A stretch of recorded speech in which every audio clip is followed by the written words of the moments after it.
think based on what Faison was saying about him not even like knowing they were in top 4 when they were in top 4, Cody could win the entire tournament this weekend. That is just like, that is somehow weird champion behavior. I mean, it's godlike mental. That's what it is. It doesn't matter where you're at in bracket. If you don't look at bracket and you just keep playing the way you want to play, like you're just not going to get as tilted as other people. People get really nervous when they find out where they're at in bracket sometimes. But right now, Cody, he does not. There is no way he gets the turnaround, and Cody does it. I saw him do that to Zyder a few times as well and just yoink these stocks away that have no business going in his favor. But that is the steel trap that is Cody Travis's mind. 17th place at the Spring Championship. Yep. And here he got first stock against Hughes, and he already sent Zyder pack into the elimination bracket. And it's crazy to think about, too, because, I mean, we've seen it a couple times already in just the 2 sets. We've seen that people are going for these edge guards a little too aggressively, and we're getting huge reversals out of that. We do see Hughes find a way to even things up here, rocket lance in hand,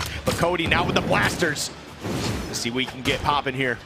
Oh. So I'm wondering if Hughes is going to be focusing on edge guards after he just kind of got clapped on that last one. One thing that Vector does have now is the new down signature. You can just stay away from the edge and throw that out, and it doesn't actually move you forward like it used to. So you can just stay away from the edge guards. You don't even have to focus on it. And if I'm Hughes, you know, maybe I try a couple more times, but if they don't go your way, I think you completely just stay away. Play safe on the stage. Don't even risk going against Cody off stage. Exactly. I mean, there's nothing wrong with having a strong stage presence. If your opponent's off stage, but you know how to keep them from coming back, it doesn't matter if they touch the wall. The bottom side of that. Disarmed Hughes as well. That's the animation that you saw coming out. Cody's going to have his choice of weapons, swapping back over to the blasters, throwing away that axe that's going to deny the weapon spawn from Hughes. He actually kind of backed up. I think he expected Cody to immediately push onto him, but he didn't. Still picks up the weapon anyway. He's looking for the KO. He's starting with those side lights rather than the down light into the recovery that would be the true KO combo. Nice. He gravity cancels the down sig and catches Cody jumping. And that's crazy because Cody was doing such an amazing job from that mid-range too with the blasters. Just constantly step back a little bit, gets a couple hits, and just allows him, Hughes to just chase him down a little bit, just kiting him across the stage. And it just took one opening for Hughes to take that stock, even things up here. However, the damage is a lot different right now. We got 2 different colors of mac and cheese popping off here, but one of them has got to take a little more damage. Yeah, we got cheddar and we got Kraft singles, and now what's a red cheese? It's the outside of those little baby bells, the wax coating on the outside of the baby bells. That are like the Munster cheese has a weird the kind of amberish color on the outside. I'm hungry. Yeah. But here we go. We're going to more get cheese. Well, depending on who you ask, I mean, there is a Lance on the stage. I know Twitch chat's probably saying, we got enough cheese, man. We don't need any more cheese. No, but there's some not cheese right here. Oh, wait. Okay, I was about to say he was unarmed. I mean, it's kind of hard to cheese an opponent when you don't got a weapon in hand. But, man, that was a... Oh, he tried it again. He tried it again, and Cody was not caught slipping that time. There's the sidelight. Of course, the recovery is not going to be a true KO option. That's why you saw that GCD sig come out, and Cody squeaks it out, taking game 1 with an axe side air. That's crazy, man. This is definitely looking a little bit rough here. It got down to the wire, but sometimes that first game is really what sets the tone on the mental. Dude's having some popcorn. That's a lot of popcorn. I've been smelling that popcorn all weekend. I think that's a refill on the popcorn that they got yesterday. Yup. Oh, yeah. Look, you got other people admiring his popcorn behavior, too. That's probably the biggest ad for popcorn. We're going to see that line grow all of a sudden as people are like, yo, you know, that popcorn sounding good. I mean, you smell the popcorn throughout the whole venue. Like, it's always on your mind. That's true. It's always on your mind. But as we get into game 2 here, back to Apocalypse. This is the only... No. We did see Small Brawl Haven earlier, right? Yes, sir, we did. Right at the end of the wrenched and sack game. Now, if we're looking at the damage numbers of last game, Hughes put out 629 damage. Cody only put out 406, but was still able to take the game. And that is because of that edge guard early on. He didn't have to put out a lot of damage. He was able to get that in orange. So great KO efficiency from Cody. Yes, absolutely. And that's always huge. I mean, if you're able to do less damage but make them count when you get your hits, that's always a big sign here. But we're going to get that axe in hand. Tried to go for a bit of a reversal, but going to get caught up by Hughes in the process with that bow in hand.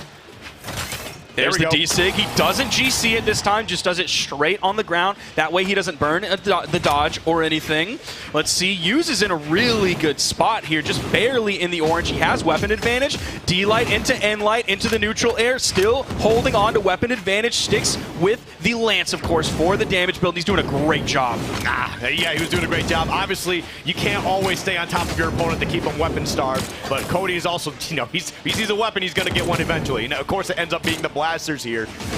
Again, oh, big damage, sending him way off stage. What's the play from Yuz? Oh, he had him traced down, too. Just had to retreat back to stage to ensure that, you know, he keeps his resources alive. Oh, man, that's the second D-Light ground pound we've seen drop. The first one was wrenched. Now it was Cody. Now, one thing that is a little bit interesting that Yuz did in the moment was he picked up a new weapon, and it was, of course, Lance. And he threw that away. Cody wasn't really anywhere near it, so I'm not sure why he threw it away, because he picked up his old Lance that had more damage on it, so he risked getting disarmed. It didn't really bite him in the butt or anything because he was so damaged on that stock that he ended up getting knocked out regardless. Yep.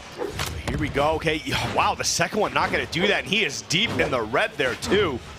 As red as the axis he's swinging, can Yuz find a way to close this out? You let him back on stage again. Still not dropping the stock. What will it take to show that this man is indeed mortal? Any like somewhat normal KO move like a Lance N-Light is going to be doing it there. Cody holding onto that stock for a really long time. He still is behind, though, but the defense of Brawlhalla has definitely been keeping him alive a lot longer than many other legends if he chose them. Yep. And sometimes, you know, the best offense is a good defense, that's for sure. As long as you're able to return back to stage, you're able to tack on some more damage. But Cody, man, you got to find this damage quick because Yuz is just keeping you out. Weapon toss does make contact. Out comes the neutral signature, and that is enough to do it. I didn't think that would have the juice on it. That was actually kind of insane, too. I mean, you just continued to bully him, not only pushing him off the stage, right? Across the stage, then off the stage. He just kept it going. Honestly, beautiful stuff from Yuz from start to finish here. Definitely looked like a much more dominant game instead of, you know, last time where Cody kind of got the upper hand once or twice. So we'll definitely see if Yuz is able to keep this momentum going. As you can see right there, 604 damage, once again, sitting at 600 mark. So, again, that defense is definitely coming into play. And you see that with Yuz's defense stance as well. Both of these players are highly valuing defense. It is a very strong stat that, like, if you can have a lot of it, I mean, one of the reasons that Wes was playing Roland was because of defense. So a lot of players really highly value that. Yuz here as well, of course, Cody, Travis as well. Yuz starting off with the Lance here. That's really been his weapon of choice. All right, let's see here. Big axe combo, there we go, putting him off stage. And now Yuz going to be able to answer back. Trying to get something started for himself, but Cody finds a way to the platform.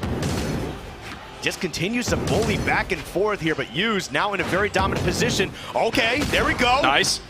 The juggle game working well. Cody is going to be disarmed here, so Yuz does have the weapon advantage. Weapon spawn comes in, it's favoring Yuz, and he grabs it. Instant bow, neutral air, tries to follow up with the recovery. Barely misses, but does get the weapon toss. Tries to go for that one again. Cody, that's going to do it, and that means Cody is going to spawn back in. His next weapon will be the axe, and since we're kind of in between the damage build phase and the knockout phase, so I don't think it's the worst thing in the world that he's coming in with an axe here. Maybe if Yuz was like in the white or the yellow, he might hope for the blasters, but still, a few stray axe hits, and it's going to be time to find that axe there. 100%. And I also just want to point out that that is probably the funniest animation in this entire game. Is with the bow, is you literally turn your opponent into the arrow. It makes me laugh every time I see it. It just looks so silly. Cody yet again at the weapon disadvantage, does pick up the blasters pretty quickly. Gravity cancels, the D-Light doesn't quite have the range, but doesn't get punished. Yep. Neutral air, a little bit of juggling coming out. He's still looking for him. Yuz is playing the range game here, and he's doing such a good job because he's outside of Cody's effective range until he's ready to attack, and then he's inside of it. There we go, and he finally lands a hit, and still not going to be able to take that stock. It's huge. Oh, wow, he just is not able to convert once again, giving Yuz, like, pretty much a third chance at life here. Oh, this is so crazy. That's a lot of extra credit on the damage already here. And look at Yuz's movement, just staying elusive. Now, over in that edge guard that happened on the right side, Cody threw out that, ooh, exclamation points coming out. You've got to be careful. Ah, that had to have been a misinput from Cody. There's no way he didn't try to do that to the left side. But the D-light that came out from, oh, the recovery takes off the top. The D-light that came out from Cody on the right side uses timing to get around that was impeccable. But he forgot that, like, it's blasters, baby. That D-light comes out and it whiffs. Get ready for an in-light to come out. And that's what Cody was hoping for. That Use would come around to punish. Cody picks up the in-light. Exclamation points for Cody this time. He's able to get around and flip the positions up. Neutral Sig comes out, gets punished with a Lance side air. That's the KO. Use in a great spot here. Yeah, I mean, we did see them drop that first game. Obviously, Cody had a great stock to start things off. And taking that game, too, I mean, that's definitely huge. But Use reminding all of us why they are #2 in South America here, really taking it to Cody. And I mean, game 2 was great. Now, game 3 looking even better. And again, this axe is kind of what you brought before. Maybe the blasters is what you really want here, but you got to make this work now. Axe recovery. Oh, he even gets the kind of weak hit of the exhausted axe recovery because it had so many active frames. Yep. Oh, that was a huge read right there, being able to close out that stock. All right, good reversal, keeping him off stage. Now the blaster's in hand. This is what Cody wanted earlier. I thought the D-light was going to come out there and take away Use's second stock. He didn't feel safe enough to throw it out. I don't blame him, especially with how ready he is at this point. It's not going to take too much more. There's the D-Sig that does take Use off the top, and he's going to be spawning in fresh. Cody swaps back over to the axe. A little bit of an interesting choice here. Maybe he just wants that chunking mental damage. Yeah. Oh, charge that one up. Sometimes you just need only a few hits to really start racking things up here. Maybe that's what he's all about right now. Because maybe the combos we have been seeing, I feel like Cody's been dropping some of these combos. So, hey, I'd rather get my onesies, twosies, reset neutral, and just do it over and over again. Sidelight Nair, that's your onesies, twosies. If you're looking at an Axe player, that's what they're looking for. The Sidelight Nair. GC in-light from Use is going to take out Cody Travis. Cody was really far behind, but still, Use was about halfway through his final stock. So there was a lead, but it wasn't nearly as big as the lead that Use had earlier on in the set. Yep. All right, well, let's see what happens in game 4 here. Again, Cody taking that game 1, looking pretty strong too. And honestly, I think a lot of it had to do with Use being a bit too aggressive at first, and Cody with some strong punches. And I think Use is kind of taking note of that. Goes, all right, listen, I'm going to get my strong hits, right? But I obviously cannot push this further than what's really comfortable. As soon as I start getting unsafe, obviously Cody's going to take advantage of it. Now, one thing that does worry me a little bit about Use, of course, he is up in the set, so take what I say with a grain of salt. But if you happen to notice, on the actual stage here, there were 2 numbers next to each of the players actually in person on screens. That is going to be the cumulative damage that they have done. So Use did 689 damage. Cody only did 518. But Use is having to do 689 damage, Skip. That's basically 230 per stock before he finds the KO. That's a little bit inefficient. I mean, every game has been over 600. Yep. That's like over 1,800 damage here already in game 3. That's insane to think about, but that is part of Barraza, that heavy defense. That's just, it's a Barraza classic and it's a Cody classic as well. That is how much damage that Cody is making you do before he finally gives up that stock. Yes. Nice, but it's going to bounce off the stage, take away some of that momentum, take away some of the force on it so it doesn't immediately lead to a KO. Yeah, but here we go. The blasters coming into play here, and Cody's very good side air, covering a lot of space. It's battle of the side airs right now. They're both really hot in form. Use is going to find the sidelight side air after the signature that came out from Cody. And I can imagine Cody's feeling the pressure a little bit here because they're now facing elimination from the winner's side. Nice dare. Oh, wow. Beautiful D-light coming out from Use. He has to be careful. Last time we did an edge guard, we know how it went. So Use, you got your damage. You did some mental damage to Cody as well. He's feeling good. Yeah. But I do like the fact that, like, after a couple games, you're like, all right, cool, I'm going to let this rip again and see if it works. And while they did do it, there wasn't a big punish that time, so maybe you're a little bit more comfortable. Maybe Cody's feeling more nervous because of what the game count is. But we'll see what happens as we go forward. Right now, okay, gets the bow in hand, and we're going to have a bit of a mid-range battle here. Nice little falling side air coming out from Use. There's the dare from Cody. Hoping to catch Use above him with the neutral air. Use is just a little bit too high. Dodge circles coming out. Neither one making huge commitments at this moment until Use picks up that lance. You can see how much he favors that weapon with how confidently he plays it into Cody. Yeah. Oh man, these guys are trading big hits back and forth here. Cody trying to find a way to take some sort of red. Oh, no! Ooh. Wow, I'm actually kind of surprised Hughes slipped out of that, but that's kind of been a constant thing for Cody here, is just not being able to finish his food. Neutral air's juggling Cody. There's the side air that takes away the second stock. Again, Hughes about halfway through this second. Cody on his final. Lights are starting to get a little bit dim for Cody Travis here as we get further into game 4. Hughes up 2-1, hoping for the quick victory to send Big Bite Cody Travis down to the elimination bracket. Ooh, okay, I like that. Great option to be able to get back on the stage here. Gonna get sent off quite a bit of a ways. Can you get back with your footing? Whoa!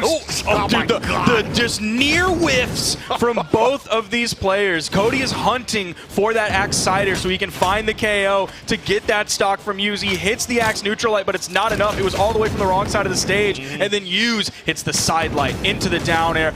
The string potential from Hughes' lance. Oh, that's huge, sending him way off stage here. He has so much control, not a lot of resources. What are you doing? What just, okay. You know, I guess we'll take that, but that was certainly a strange interaction. Yeah, I don't really know what happened there. And oh, Sack just came up to get his badge. I thought he was going to congratulate his friend, but no, he's like, oh, actually my badge is up there. That is Hughes and Cody Travis shaking hands. Cody's shaking his head. He's going to be going down into the elimination bracket. And honestly, this is one of my favorite things just about competitive games in general, is just two players who recognize how good they are, how good their opponent is, and there's nothing but good vibes, good sportsmanship between the